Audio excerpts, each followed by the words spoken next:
What do a human, a rose, and a bacterium have in common?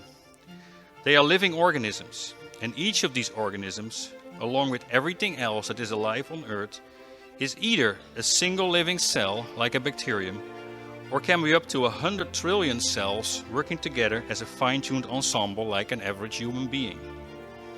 The cell is the building block of life. Each cell is able to process energy, perform certain functions, and replicate itself. Every cell in every organism contains the complete molecular blueprint for that organism, stored in a very large molecule we know as deoxyribonucleic acid, or DNA. Using a 4-letter alphabet, the DNA encodes the directions for characteristics as diverse as the color of a person's eyes or the scent of a rose. The cell's DNA also includes all instructions to build every molecule needed to make a complete copy of itself. The cell is run by complex molecular machines. These machines, which themselves are built from molecules specified by the DNA, allow the information stored in the DNA to be read and sent as work orders to molecular assembly lines called ribosomes, where any complex protein can be assembled with any combination of specified amino acids. So what a cell does is completely determined by its DNA. Its DNA tells it what to do. The cell is basically a very advanced biological information processing system, where all information to be processed is stored in the DNA. So from a software engineering point of view, the cell is very similar to a computer or a modern-day smartphone. As a smartphone can only do what the software tells it to do, so a cell can only do what the DNA tells it to do. Give a smartphone a different app, and suddenly it can read your email, give you a current tide table, or calculate the payments for your mortgage.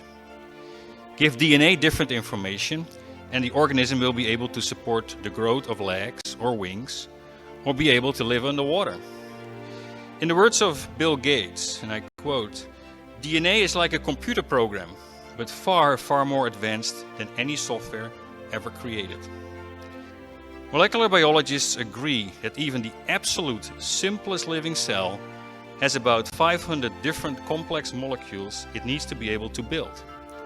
That would require at least about 500,000 DNA letters of instruction. To give you a reference, this is equivalent to a pile of paper of about 2,500 printed pages of text. So where did this information come from? And please realize that before the first living cell there was no life. Therefore natural selection or any other Darwinian concept cannot apply. So where did the information in the DNA of the first cell came from?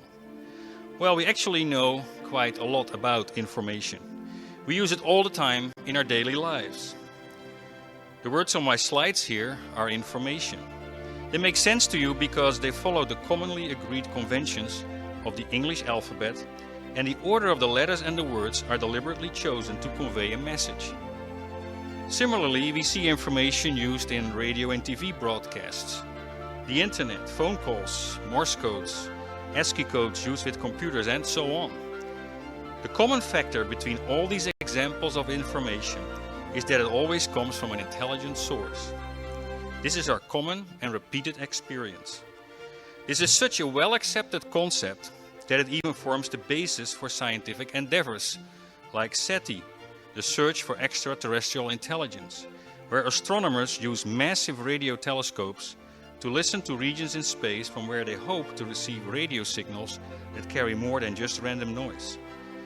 Like in the movie Contact, where the characters of the movie are able to distinguish a signal from a distant alien civilization from a random noise because it conforms to the pattern of the prime numbers.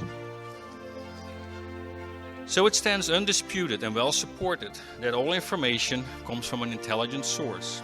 Therefore we can make the following argument. Premise 1. All information comes from an intelligent source. Premise 2. The DNA in the first living cell contains extensive information. Therefore it follows that the information in the DNA of the first living cell came from an intelligent source. Let me summarize this in the words of molecular biologist Jonathan Wells, and I quote, The secret of DNA's success is that it carries information like that of a computer program, but far more advanced. Since experience shows that intelligence is the only presently acting cause of information, we can infer that intelligence is the best explanation for the information in DNA.